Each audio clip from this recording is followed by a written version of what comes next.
Hafa everyone, and good afternoon. The Committee on Higher Education and the Advancement of Youth, Women, and Senior Citizens now convenes this informational hearing. So we're here today to talk about foster care, the foster care system on our island. This month is National Foster Care Month, and so we wanted to give an opportunity to the different stakeholders of the foster care system to come to the legislature and to share what it's like to be a foster parent, what it takes to be a foster parent, and really do call out, because we know that there is a great need for foster care families to take in these children.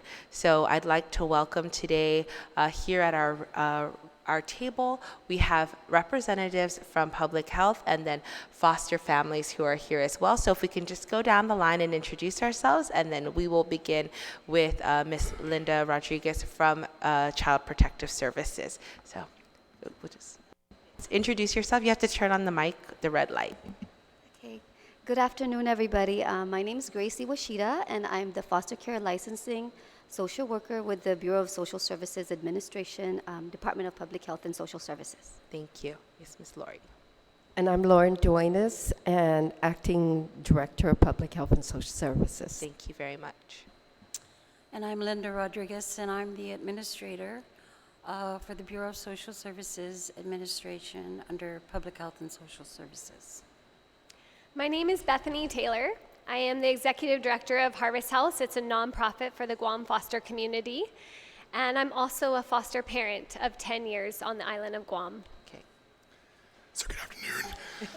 My name is Dustin Prinz. I am a doctor here as well as a foster parent. I'm sorry, I lost my voice this morning. So I will try to be as clear as I can. Okay. Thank you for having me. Thank you, Dr. Prince. Good afternoon. My name is Kathleen Thomas Beneventi, and I am the president for Guam Foster Families Association. I myself was a foster child, and the person that I call my mom was also a social worker. Thank you very much for being here today and for participating in this informational hearing. I'd like to thank my colleague, Senator Kelly Marsh-Taitano, for being here this afternoon. She is also my co-chair for the Advancement of Women, and I'm sure that other senators will be making their way in, and we will introduce them as we go along. So first, Linda, if you'd like to give us a rundown of what Child Protective Services does for foster children, what is the process of becoming a foster family, and any other information you'd like to share with us. Sorry. I could just explain Child Protective Services, what it is, and then maybe Grace can go into what it is that how to become a foster parent.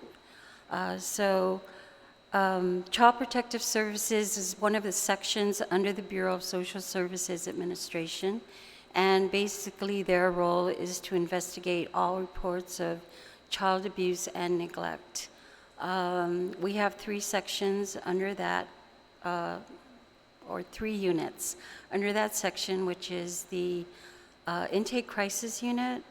They are the people that basically receive the referrals on child abuse and neglect and determine whether a crisis worker needs to go out and respond to a referral immediately if the child is in imminent danger. We also have the investigation section. They basically pretty much do the same thing, but they don't respond on a crisis level. They have 60 days to complete their investigation, come up with a finding which is usually indicated, unsubstantiated, or placed on suspect status. And then we have the case management section, which is the last unit in the CPS section, who basically monitors the progress of the family and the children. They hold the cases pretty much after the case plan is developed with the family and kind of report the progress to the court, how the family's doing, how the children is doing. Families are doing really, really well, then we work towards reunification and we return the children to their parents. So really, Child Protective Services is not there to take children away from their families. We are there to make sure children are safe and are in a stable and loving home. Sometimes parents, they just can't take care of their children because they have issues. They might have alcohol problems, drug problems, which might prevent them from parenting well their children. They may be financially strapped and they might need assistance. We've even had some parents come to our bureau and give up their children temporarily for us to care for them until they get back on their feet. So what I really want to relay is that CPS is not there to take kids away and give them to other families. We want to make sure they're safe, so if we do need to remove them, we place them with foster homes. Unfortunately, we have right now 269 foster children on our island, and we don't have enough foster homes. I believe we only have 37 licensed foster homes. We do have some children that are with their parents under their physical custody, but they're still legally under our custody because these parents are usually the ones that are working towards reunification, and they're doing really, really well. And we just monitor them anywhere from maybe 3 to 6 months and make a recommendation to the court that the children be returned to their parents, and then we kind of get out of the case. But unfortunately, there are some parents that don't comply with the case plan, and we need to find permanent homes for these children. So if children are with their relatives, we might give them a guardianship, or if they're with the foster parent, some of our foster parents have come forward and actually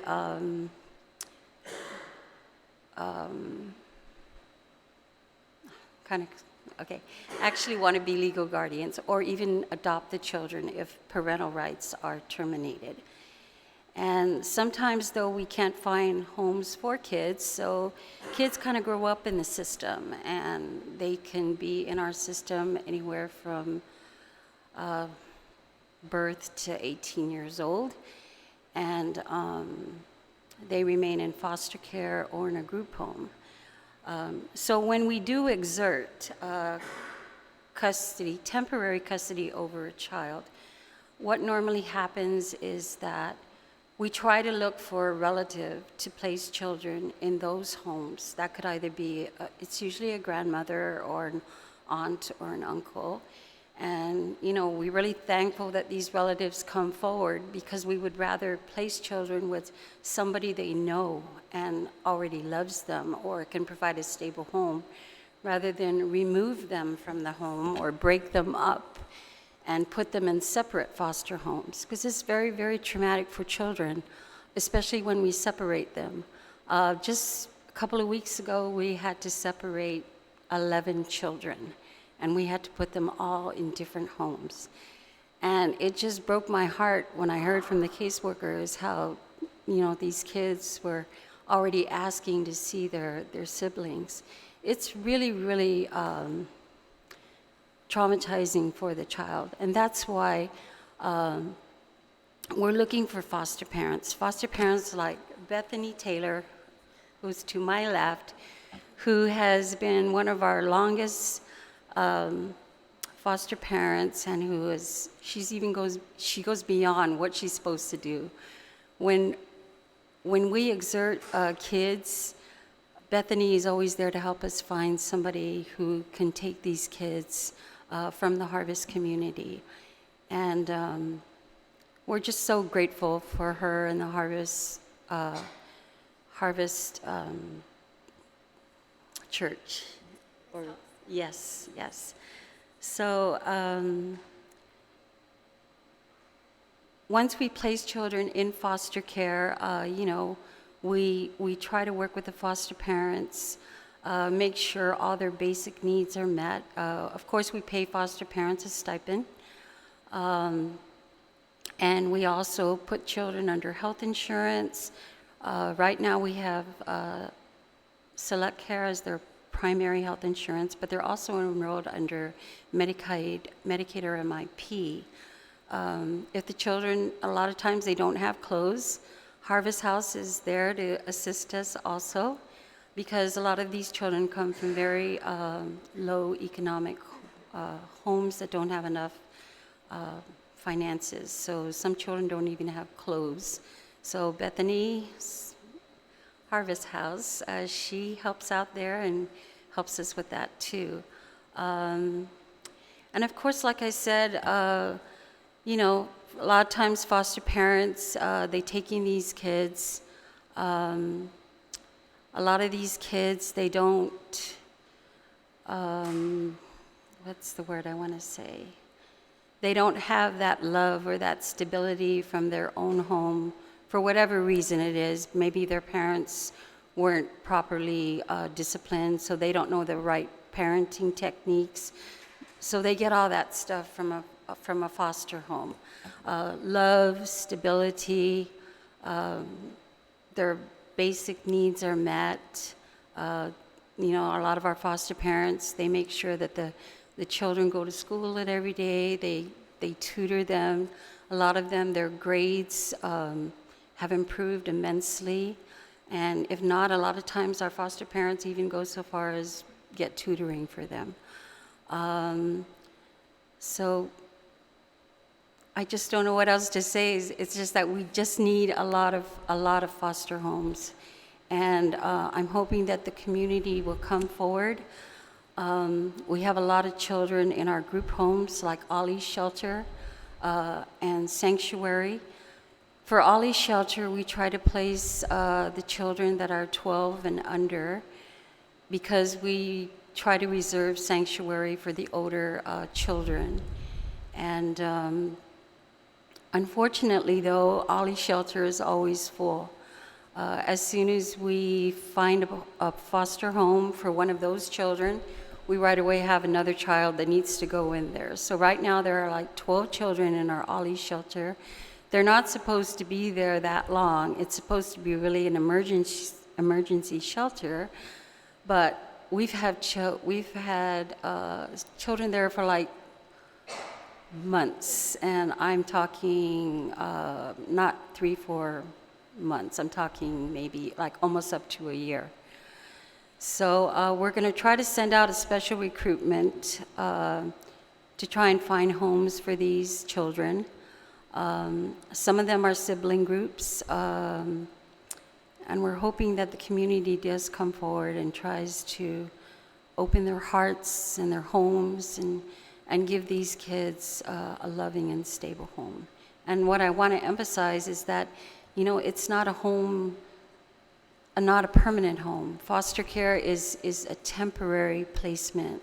We always want to make sure that children are reunited with their parents, but we want to make sure also that the parents get the services that they need so they can provide this home for their children, and they don't come back into our system. But like I said, unfortunately, some parents can't do it, and you know, we have to look for more permanent placements, which would either be guardianship or adoption or long-term foster care. Yes. Thank you very much, Linda. And you mentioned that these shelters, Alley Shelter and Sanctuary, they are for emergency placement, and many times children are there for months at a time. But what is the time that's allowed for the emergency placement? Is it 30 days?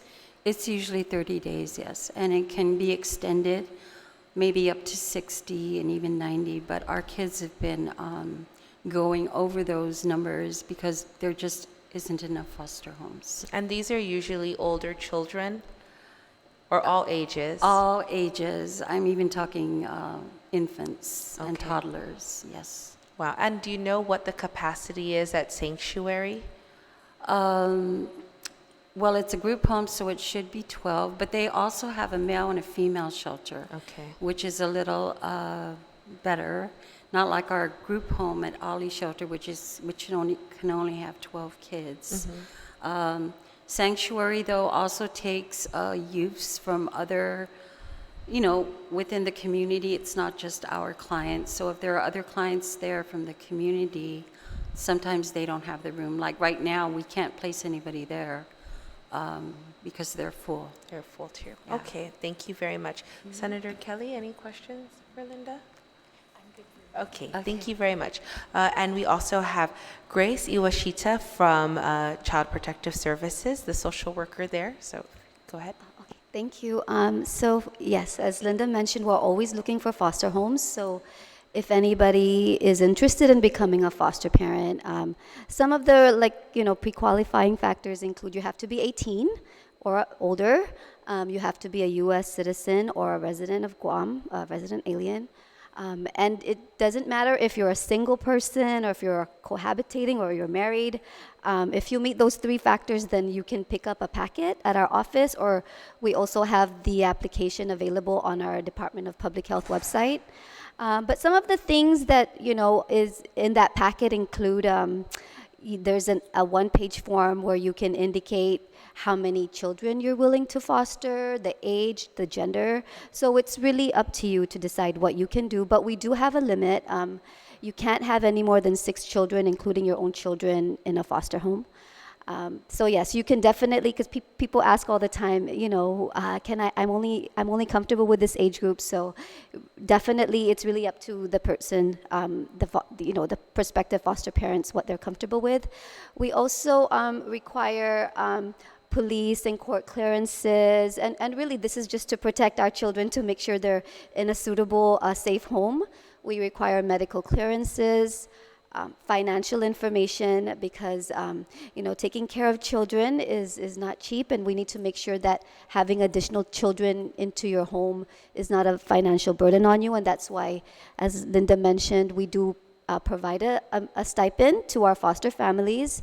It's $575 a month for children 0 to 11. And for older children, it's $776 for children 12 to 17. We also require character references, just so that we can get an idea of how you are as parents, or if anyone's ever seen you around children, how what their perception is of you. And we have some families who haven't lived on Guam for less than 5 years, and if they've lived outside of Guam we may require background clearances from the previous states that they've resided. So we do have a we have 37 foster families right now, and we have military families, we have local families, we have single, we have, it really ranges. We have foster parents who are 20 to our oldest foster parents, 81. So once you submit a packet, once you submit it into our office, my job is to interview the applicants, conduct a home visit, meet the family, and if I find that everything is suitable, appropriate, the license is good for 2 years. Thank you very much for that, Grace. Can you give us an idea, once a child is placed in foster care and placed with a family, what's the amount of time a child may spend with that family? Gosh, we really don't know, especially if it's a crisis situation where you just received a child, there's an ongoing investigation. So it ranges. A child could be with you for 1 day, or a child could be with you for months, years. So it's really hard to tell at the onset, but we, like Linda said, we do have children who are at the shelter. So our goal sometimes is to remove those children from the shelter and put them in foster homes. And if they've been with us for a longer period of time, we have a better idea of maybe how much longer they might be in a home. So we just have more information that way. So really, it's on a case-by-case basis, and it's really hard to tell. But yes, it could be a day, or it could be months, could be years sometimes. Thank you. And I know the overall goal of foster care is reunification with the family. So with that, can you explain to us what the visitation process is? These children, are they still allowed to see their families, and how would a foster parent go about doing that? Yes, so Definitely. So when we remove children from home, the whole goal is to have them return back home. But before that happens, there's a series of visitations that might take place before full reunification takes place. And so one of the responsibilities of a foster parent is to assist us in making sure that process happens. So foster parents may be relied on to take their foster child to a visitation with their biological family, biological parents. So it could start off with one time, once a week visit, but if the case progresses, if parents are compliant and doing what they need to do, we could expand the visits to a couple of times a week, could be overnights until full reunification takes place. Okay. Thank you very much. And because these children are coming from homes where they may be neglected or abused, what kind of services are provided to these foster care families to help them receive perhaps mental health care? So I always tell foster parents, if you observe anything that's of a concern to you, please tell your workers, because we could always make referrals to Guam Behavioral Health and Wellness. We also sometimes have our private insurance, and a lot of times these cases, of course, are court cases, so we could we need to let the court know, and they could order some kind of counseling or therapeutic treatment for our children. Okay, thank you very much. Senator Kelly, any questions? No real questions per se right now, but it's very important to hear all of this information. It's important for our community to understand the issues, the level of what we're trying to deal with, the limitations that are the reality of being able to house and if I can say it, temporarily shelter them and so forth. And I think something that was really important to hear is the situation is not just limited to married couples. You can be single and otherwise situated, so that we're really opening up more possibilities for these children to be able to have that temporary or perhaps even more permanent, but that care that they need.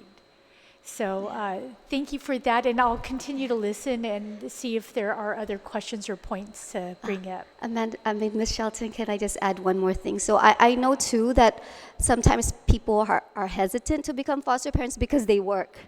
We just want to let you know that if you decide to foster a child, like an infant, toddler, and let's say both of the prospective parents work, we have programs like the block grant program with the Department of Public Health, and they're able to, cover the cost of the monthly child care tuition for that child. So it's nothing is taken away from our foster parent, and they're also our foster kids are also eligible for WIC. So that helps too. The formula, the food. So there's some supports out there that. Yes, and those are in addition to the monthly stipends. Yes. Very good. Okay, thank you. And I think adding on to what Senator Marsh Taitino mentioned, I think what else is reassuring that you mentioned, Grace, is that you have these background checks for the applicants for foster care, so we know that we are trying to do our best to continue protecting our children with whoever they'll be placed with. So, Suju Asmasi for that information. Okay, Mrs. Duenas, you'd like to give your part? Okay, so we will move on to our parents and our community organizations. So we have Harvest House here, and we have the Guam Foster Families Association. So if you'd like to go first, Bethany, and then we'll move on to Kathleen to give some explanation, and then Dr. Prince, if your voice is up to it, your experience as a foster parent would be great as well. Awesome. Well, like I said, I'm Bethany Taylor. I'm the executive director of Harvest House. It's a nonprofit for the foster community on Guam. And as the director, Linda Rodriguez, says, we are a support system to all the foster children that have come into our system. So as the 269 children, we hope to be a support in many different ways. We hold 4 events a year for them. So Like she says, many of these children are displaced and their siblings are separated, and we want a good opportunity for their siblings to interact with each other and have some good memories together. So our 4 events do that. They pull all the foster children together, and that's a really awesome way for our community to get involved. Not everyone can foster, but everyone can do something. That's a little motto we have saying at the Harvest House community. Everybody can do something for a foster child. So one of the things people can do is donate to our special events for the foster children and make a day special for them. The next event we will be having is our back to school event, and we'll have backpacks and school supplies for every foster child entering their next school year. So the other thing we do is we're on a daily basis open Monday through Friday, 8 to 3 for now, and we want to and we're also open on call for CPS.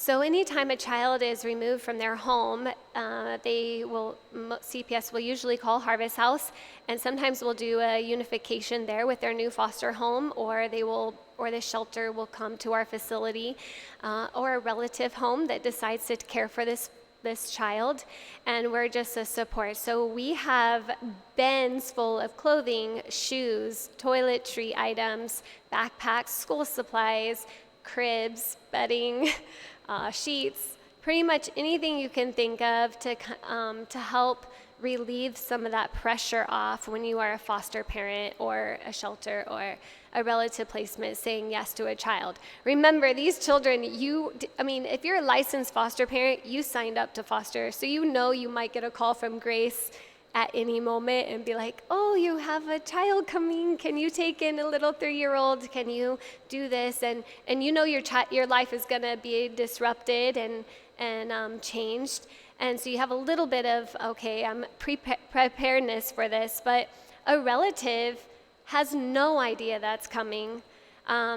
They may know their family's in hardship and that child is suffering, but they don't know when that child's gonna be removed. And to have CPS come knocking on their door and say, we really need a safe home for this child, you're a relative, you are a safe home, can you take this child? That's a huge pressure for a relative to take on when they already have probably several children of their own. So we want to be available to them. They can come to our facility and do the shopping, and we support a foster child every single month. They can get a couple new items every month.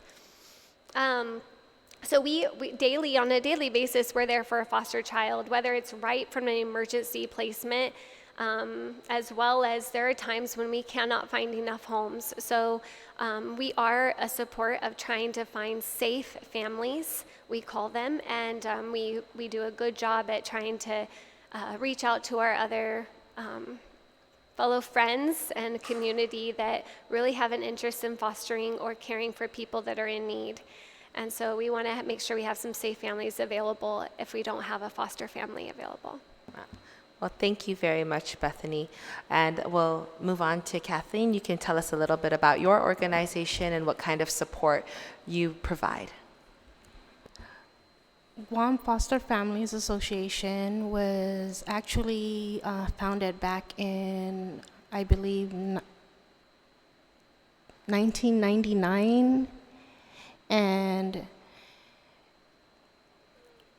this I guess you can say Foster Families Association was really put together by social workers because they saw the concern and also the need of their clients. And what we mean by that was, back then we didn't have a Harvest House, and if a social worker picks up a child and this child doesn't have a towel or a toothbrush, the social worker will take it out of their pocket. Or sometimes when they do have children that are being at the police station or waiting for an investigation whatsoever, the kids get hungry, and sometimes they would have to get McDonald's or something just to feed them, to keep them there until a shelter or a foster home is found. So Foster Families Association was really brought together by the hearts of social workers and seeing the need, but of course, the government of Guam is not allowed to collect any donations, as you know. So they had to come up with an organization. And so in the beginning, my foster mother, who was my social worker too, was the president for Foster Families Association. And when she had passed 8 years ago, I stepped up to being a vice president. And what our organization does is we try to do community awareness as much as we can by social media, or we have our annual, what we call 0K with GCC, who has stepped up 4 years ago to do a free carnival where kids are free. And for $10 per adult, you get raffle prizes, you get free food, you get a t-shirt, or the kids will have games to play all night.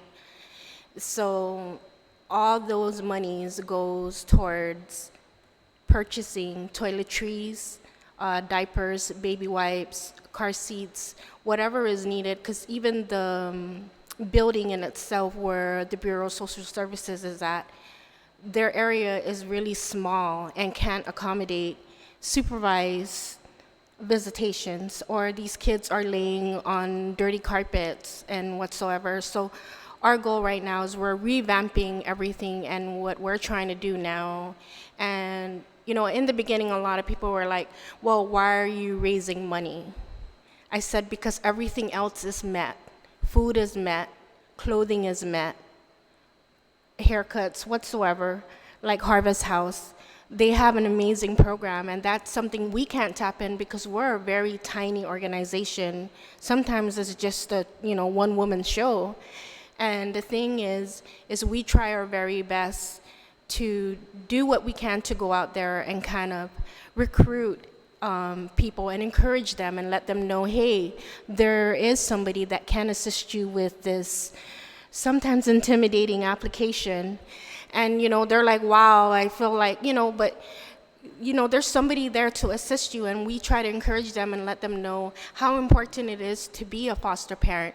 When I was a foster child, I ended up being incarcerated because there were no foster homes. So like 2 years of my life, I was a prisoner. I'm a victim, and I had to be in the system from 14 years old till I was 18.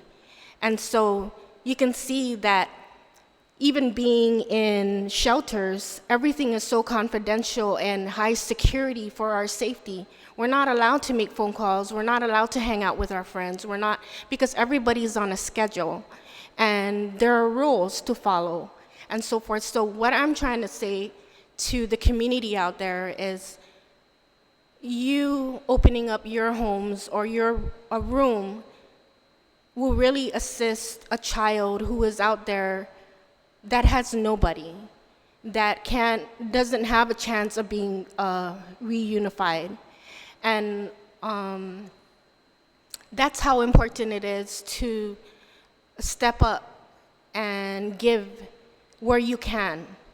Even though you feel like you can't, you need to know that a lot of these children that have been removed, as Linda said, are traumatized. We have siblings, and we're here, we're there, we can't see each other.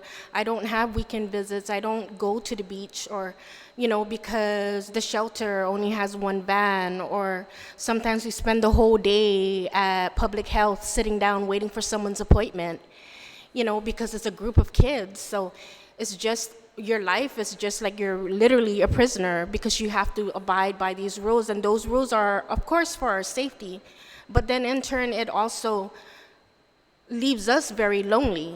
And I remember as a foster child, I was so lonely, I literally felt like I wanted to commit suicide because I was so sad. And I didn't have anyone. And there I was. Back then, I was 16, and I was forced to drop out of high school because they said that there was no money. Back then, we had to pay for summer school. And so I'm nobody's child, and the government can't pay for me to go to summer school. So of course, being 16, I just went home to my foster home and told my foster parents I dropped out of school. And it's enough. I already don't have anything. These children are literally set up to fail by society, and our voices are not heard, and we are the underserved victims in this tragedy that we have going on. And so what happens is, if this foster child is not at a foster home where they can share the love and teach them, hey, someone does care for you, and hey, you have potential, where are we going to find ourselves? Are we, we have every reason to be criminals, and we would be excused. She had a hard life. That's why she's like that. And so that was set up for me. But my social worker was always by my side. I would give her a phone call and say, it's prom, and I really want to go. And so, as little money as she made, she bought my prom ticket. And so that was my first experience. So it's just these things that are everyday things and normal things for a lot of people. People don't see what's happening to that child that has been forgotten, because really, I felt forgotten. However, I said to myself that I was going to make a difference, that I was going to work with the laws. So like the statute of limitations being lifted, that if you're a victim, you're not going to be in prison. So these are all people who used to tell me what to do, and now I'm working side by side with them. And as cliche as it sounds, if you put your mind to it, you can do it.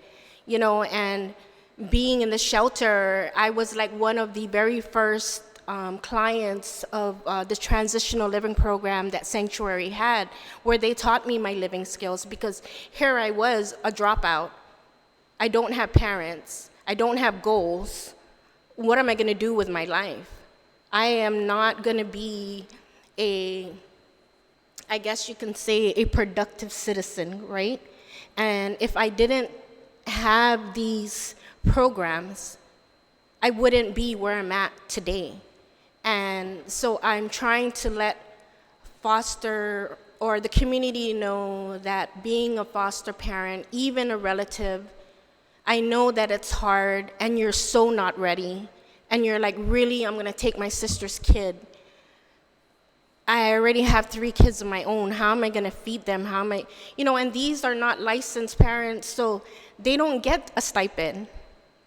So anything that's available, literally this child, whatever this child is holding or whatever this child owns or property or entitled is all what they're entitled to. There's nothing else to it. So now you're taking on a greater financial burden that, so I understand the fear. I understand that, man, I don't want to get close and, my heart's going to break. But little do you know the impact that you set into that child that got to see or even remember the words. I remember when one of my social workers and her lying to me when I found out, because I was of age, and I told her I was so afraid of becoming a mom because I was pregnant. And I told her my fear was that I was going to be a bad mom because I didn't have a mom and my mom was bad. And so my fear was failing as a parent. But as my social worker stepped up,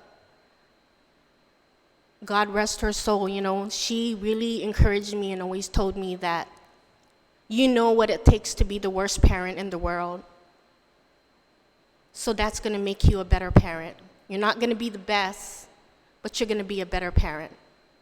And that really encouraged me and pushed me through. And I was so afraid of being adopted. And I was also labeled as, oh, I don't want that teenage girl. She's just trouble. Like, they don't understand what I have endured in my life. So to a potential foster parent, they're looking at me as a burden.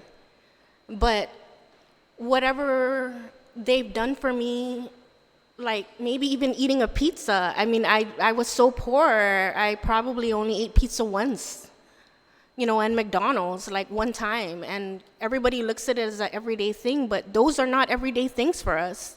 Or taking me to the movie. Like I watched one movie, literally going to the theater. So these are the kind of children that you're dealing with. These are the children that have been told that they're going to fail, that they're not going to succeed, that, hey, nobody's for you, so you gotta, figure this out on your own.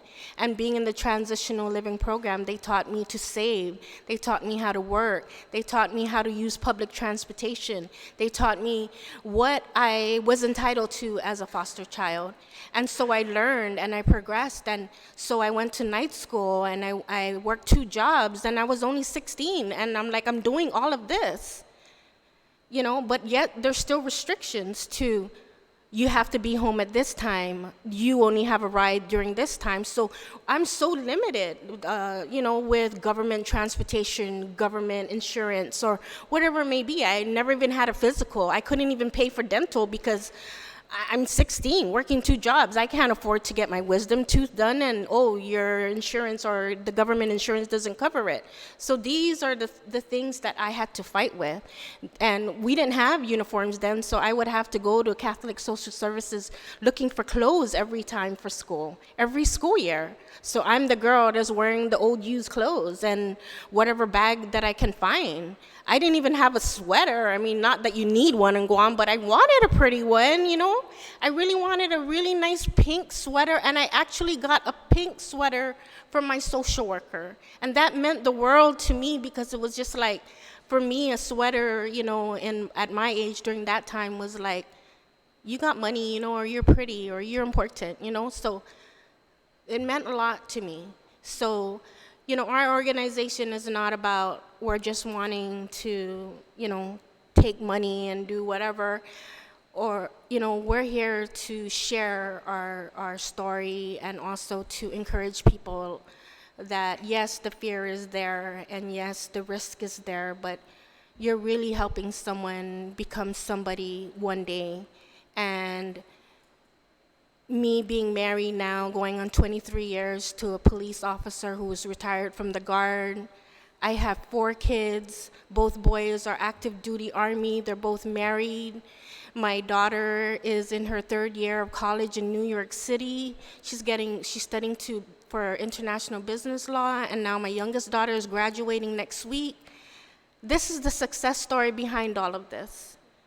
And things like Section 8 and food stamp and welfare and, going and studying for your GED, I'm that person who was able to use those programs to become the person that I am today, and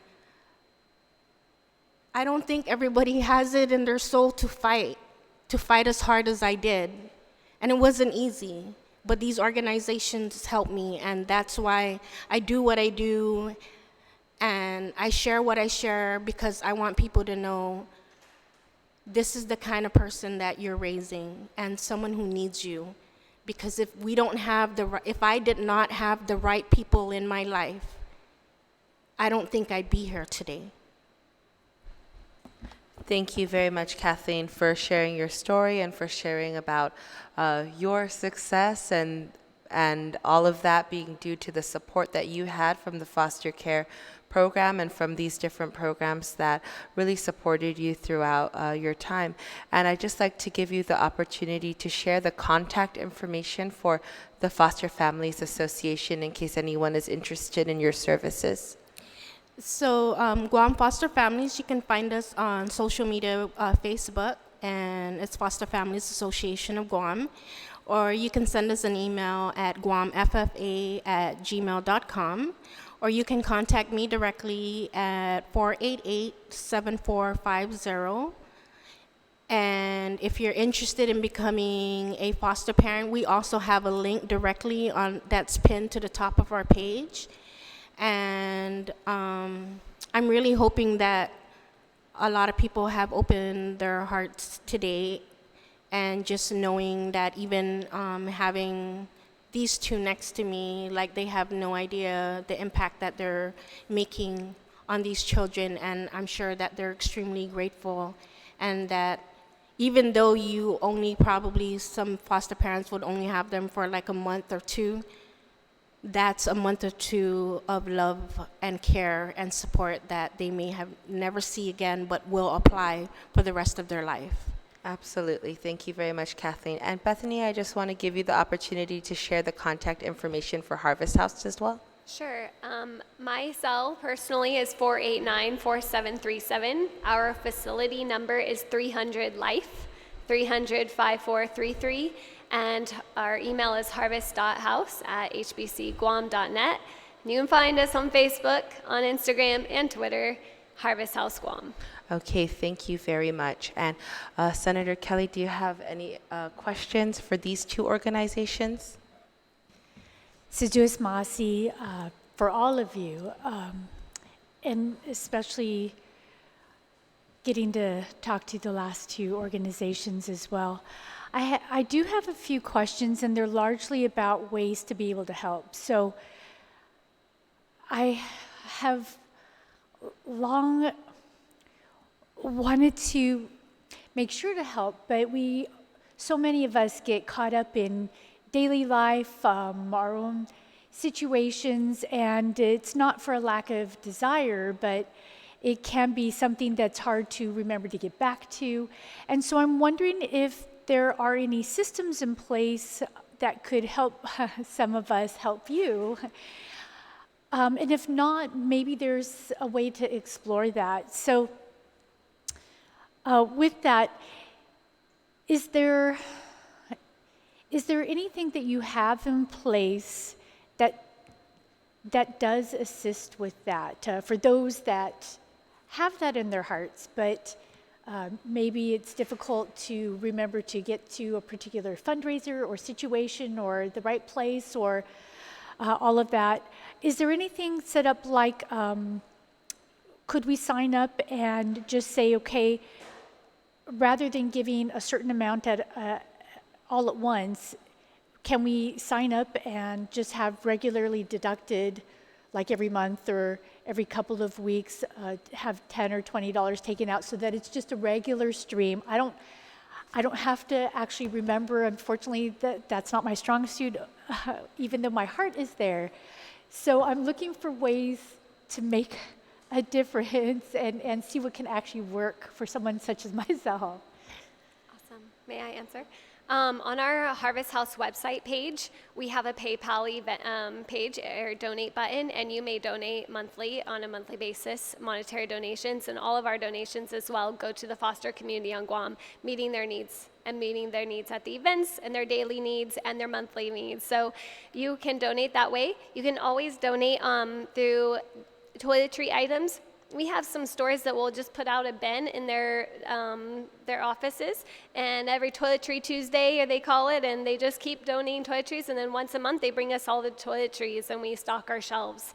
Many organizations do it differently. The other thing I wanted to mention is that Harvest House partners with CPS, and every 6 weeks we hold how to become a foster parent informational meeting. Very important for our community to know. We post it on our Facebook page and our website.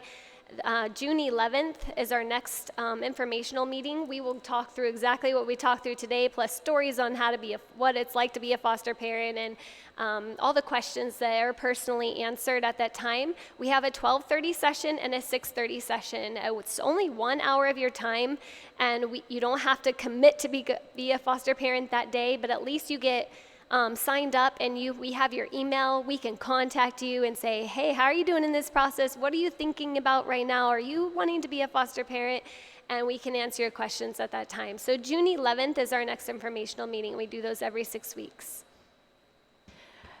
Well, and again, that's really good information. So it's good to hear that there is an online ability to make payments and be checking out this information that people have been noting. So with the online payment, it is sounding like it's a single payment at a time. Is there any any way that you're foreseeing that it could just become that regular? Yes, I do Monthly believe payment? on there you can choose a You can monthly choose, time. okay. Yeah. Great. There's so many things, honestly. I'm supposed to belong to several organizations, and I never have remembered to put in just something as simple as the application form. So somehow those things just keep rolling by me. So something like that is perfect, perfect for me anyway. Is there a list on the websites or Facebook pages or ways that we can be finding out? I do like those ideas of, I'm a person of habit, certain things really stick with me, so Toiletries Tuesday, like that's something that I think would actually work for me, things like that. So those are very clever. I think they're very useful. They can stick in our minds and help us become more regular at what I think a whole lot of people want to do, which just finding the time, actually remembering and making it happen sort of things. But if we go online or somewhere else, is there somewhere that we can be checking the list just to see what perhaps this month or this week you might be particularly low on and be able to help in that way? Yes, on our Facebook page, we also mention every need that we have at that time. We also have a monthly newsletter of all the things that we've done that month and all the children that we have helped, or, I mean, we have to be confidential in how we do it, so there's a certain way we say it. We talk about the news and what your items are going toward, and then we talk about what we're low in. So if our 2-year-old Ben is low at that time, 2-year-old boy clothing, we let the public know that we need size 2 boy clothing at that time, and you can make that donation, and we let them know when we're open and things. Another organization that oversees all nonprofit organizations, I'm not sure if you guys have heard of them, is called Pazuta. And what they do is they actually have all the information of nonprofit organizations, of what they do, and they also have a calendar of what's happening for everyone within the community. So you can also find that, and I believe that they're working with, I don't know if it's a DOA, where they are asking if they could do the automatic deduction that you're mentioning. So they're trying to implement that some way, somehow, where, you know, someone can just donate $1 from their paycheck and it's automatically deducted and put into this account. And then what they do is they disperse it to whoever that you had listed. So they'll have a list of who's getting the deductions, and then they disperse it accordingly. So that might be something that you want to check out. I do know that they also have a Facebook and an Instagram, and they also fall under West Care Pacific. So they are what Pazuta means is an umbrella of all nonprofit organizations. So they do this, and they really watch out for laws that are being changed or being implemented. I know the latest one we had was the Donald Trump one with the shelters, where he was phasing out so I can't remember for the life of me what that was about. It's sad. I know it's called age. But yes, we had like a whole group, and we talked about, you know, what can we do to change this, and how is it going to impact our you know, our children and our foster care and our shelters here. So it was a whole thing that we were discussing. So we're always, you know, Pazuta's always out looking out for our island, trying to make sure how are these new laws that the U.S. are implementing going to affect us, and how are we going to do, you know, how are we going to showcase how we're going to fix this into our current laws. Thank you very much. And Senator Marsh-Titano, I just have to give a plug for Regalu Foundation, because they are in the process of furnishing the home, and they have a registry on their website, Regalu Foundation website, to purchase these items such as a toaster or a bed or a comforter for this shelter that is to open soon. Any other questions from? I think that's it really with the questions. It was largely, and I hope other people respond to it as well. I think there are maybe, I mean, I like to think I'm not the only one who has this issue, and so maybe there are others out there. And so I think that you're really working hard to address these areas where some of us may, as I mentioned, be having the heart and the will, the desire, but just not being able to follow through somehow. And so we really want to find these ways to follow through. So I appreciate that. And with Pazzuta, I think one of the benefits there is, as you were outlining, they have a really broad type of outreach. And so it can be programs with people with disabilities and all sorts of other things. So there are many ways to be helping. So thank you for all of that. I'm going to have to be leaving, but it was so important to be able to hear about the services, what you're doing for our community, the struggles, and the opportunities, and just the transformations that can happen with our youth. I do, from my family, I have 3 adopted cousins, and so just that's always been special to me that we've been a special family that's been able to come together like that and just bring a lot of special things to each other's lives. So I certainly appreciate all of that and all that you do. So thank you.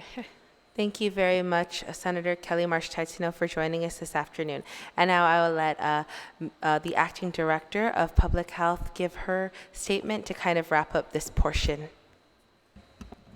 Thank you very much, Senator Sheldon and Senator Marsh. I really am very pleased that you shared your experience, Catherine.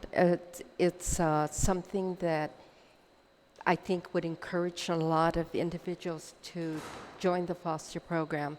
And it's very nice. I'm glad that you brought us all together for this informational program. I'd like to share just one thing, and you mentioned about 261. I get this data every single week from the department, from the divisions, and when I saw this, that there's that many children in foster care, but what is more alarming is the number of children on a waiting list, and that's 35.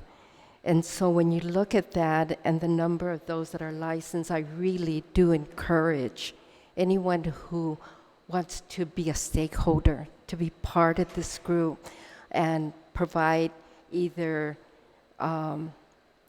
services or to provide anything that is needed by the different programs, and also to participate as a foster parent.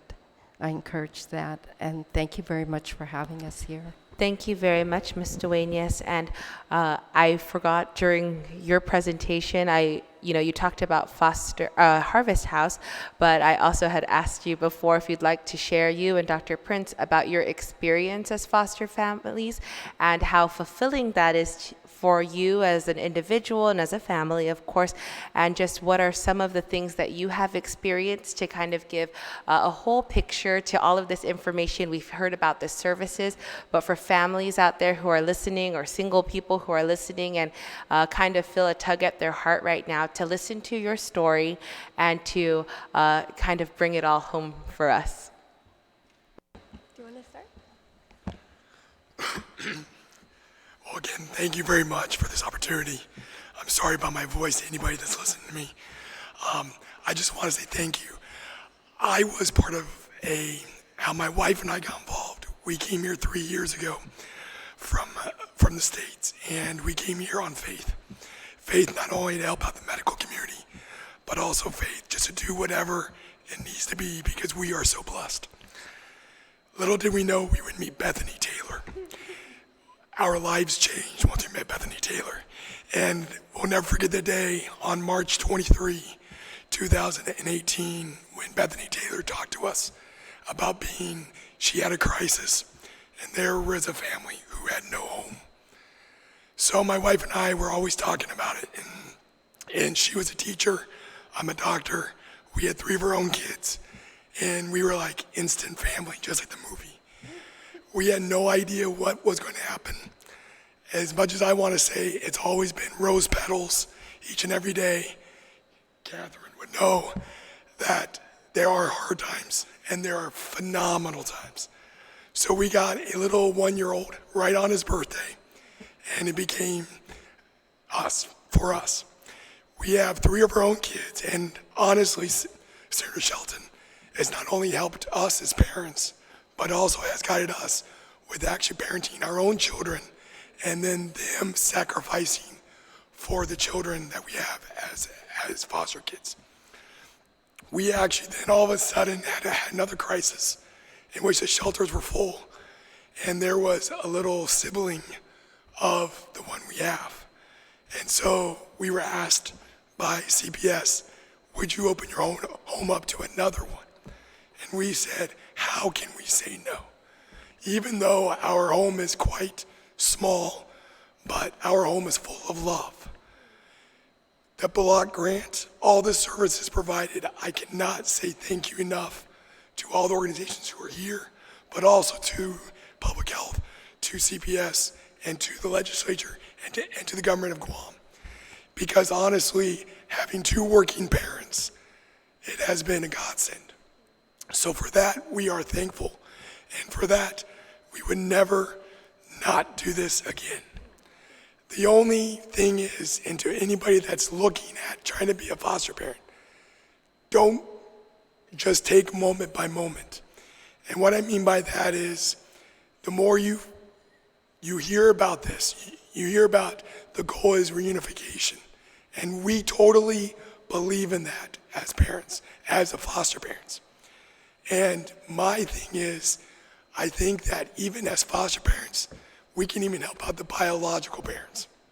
I guess that's where my passion is also to help as well.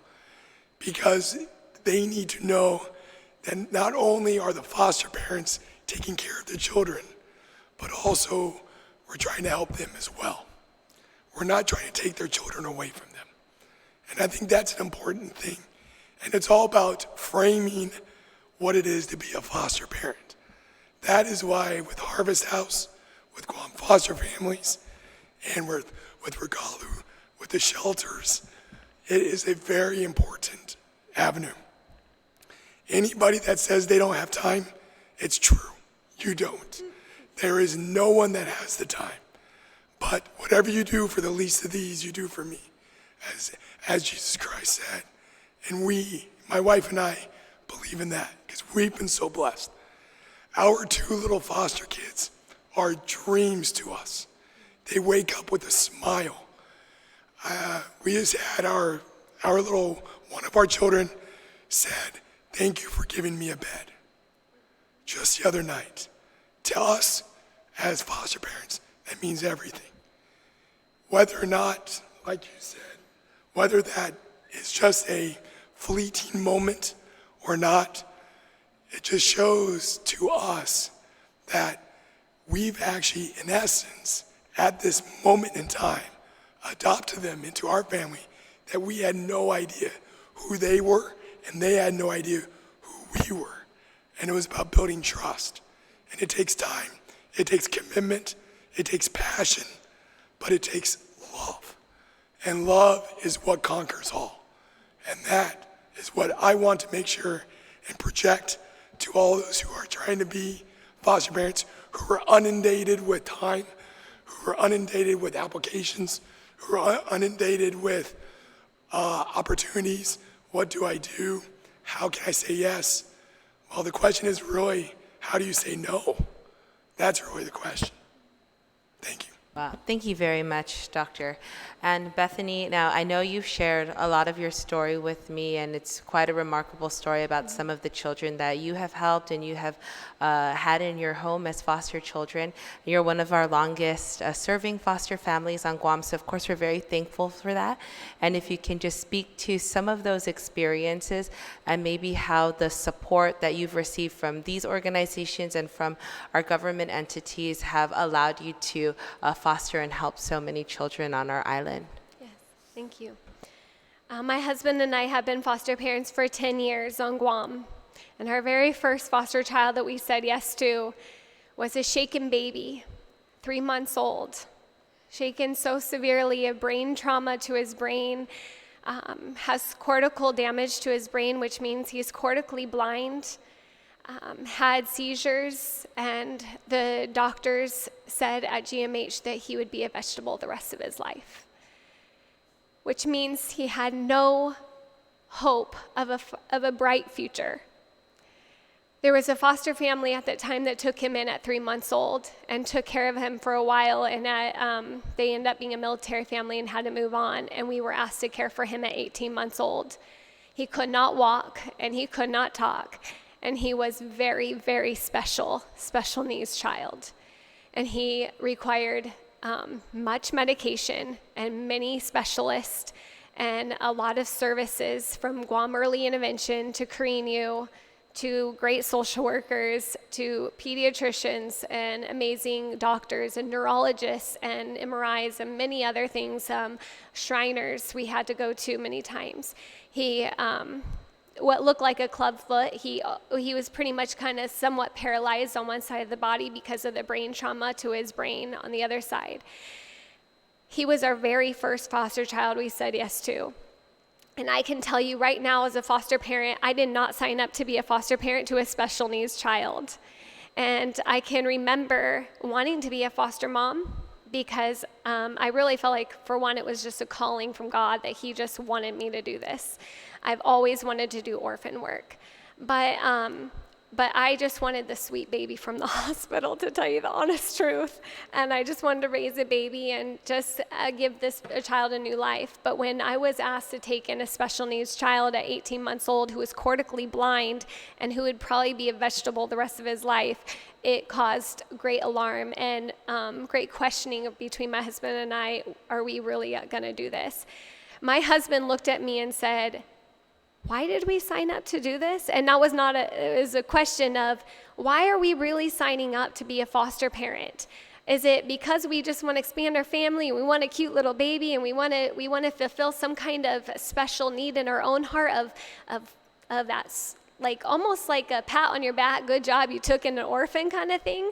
Or is it because a child is desperately in need of love and care and attention, and you want to help another family on Guam? And that was what we had told ourselves as a family mission, that's why we were going to go into it. We were going to help another family on Guam.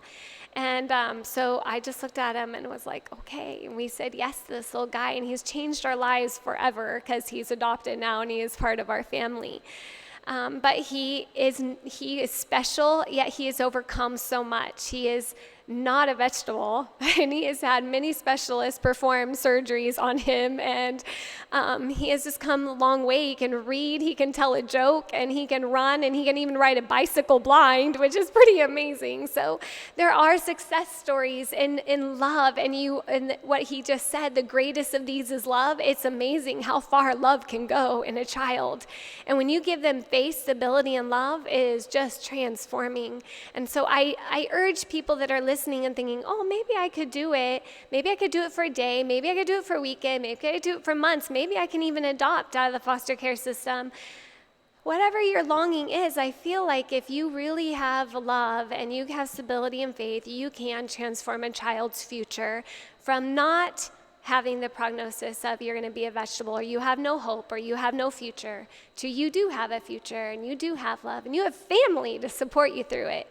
And the story of him is really why we helped out and started Harvest House, why we got support from Foster Family Association a long time ago, 10 years ago, and why we've taken in 30 other foster children on this island. Because of him. He's he stirred our hearts enough to want to keep going and say yes to the next one and the next one and the next one and the next one. So we're thankful for what we do here on Guam. Okay, thank you very much, Bethany. And I know that you mentioned obviously some medical conditions that some of these children have faced, and we've spoken a little bit about the current situation with the insurance coverage, and you were part of that initial move to have private insurance for foster children, and you're one of the advocates for that. And I know that's been recent in the news and something that we've been hearing about as a legislative body. So I just wanted to give you a chance to share and elaborate on your thoughts on that right now and your needs as a foster community. I appreciate that because I speak on behalf of every foster parent on this island. We all come with the same plea.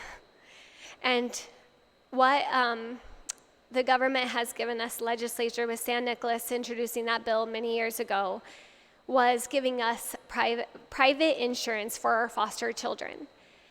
As you can imagine with what I just told you with Devin, my son, being cortically blind and being a shaken baby. And then when I've had my preemie baby, who was eight months old the day I got him, and he was born at 1 pound, and I got him at 8 months old, and he only weighed 4 pounds. Teeny tiny, fragile baby. I've gotten a little baby that is been eaten by rats to the point where he would never have walked if he would not have had the surgery he would have gotten on his feet. And he needed a specialist to care for that. I have had failure to thrive babies who I would not have been able to sit in a Medicaid or a public health office for hours on end. I'm also a foster parent of seven children in my home, 6 to 7 kids depending on the time. And I don't have the time of all their special needs that they have. They all have plenty of them. I don't have the time to go and sit in a public health office or find a new pediatrician. Healthcare is number one, so important. For one, it just relieves the stress as a foster parent. If I'm going to sign up to be a foster parent, I want to know that every help is on my way, that I have foster parents that are my friends that can share the burden with, that I have Harvest House that can meet my emotional support or all the physical things that this foster child's going to need. I want to know that I have the best social workers on my side, and I want to know that I have laws on my side that are going to protect our family to let siblings stay together. And I want to make sure that our children have the very best health care. I want to pick the best pediatrician that's going to meet every single one of my child's needs, whether it's emotional or whether it's physical, and he deeply cares about the safety and well-being. There was even an opportunity with a private physician that I had where I built such a great relationship with him that as a time where I was ready to let my child go back to reunification with their biological family, I wanted to even set the biological family up for success. And I wanted to make sure that there was accountability in that foster child's life, that that child was going to be taken care of and continue to be safe. And my private physician literally took the time out of his schedule to meet with all of us in his office and talk about the health of that child. And then to commend the biological family, to encourage them on their new journey of taking care of their child, and to let them know that they had him to support. You don't have that at public health. When I became a foster parent, all I had was Medicaid. And it is true that, like Ms. Tess Archangel has said, all of our foster children have Medicaid. But I was one of those foster parents that sat in public health for hours, and where I would literally, CPS would tell me, I would say, my child's sick, I need to go see a pediatrician. They would tell me, I'm sorry, you can't, we'll call for you, because otherwise I'd be on the phone call trying to find an appointment for hours, even just trying to find an appointment.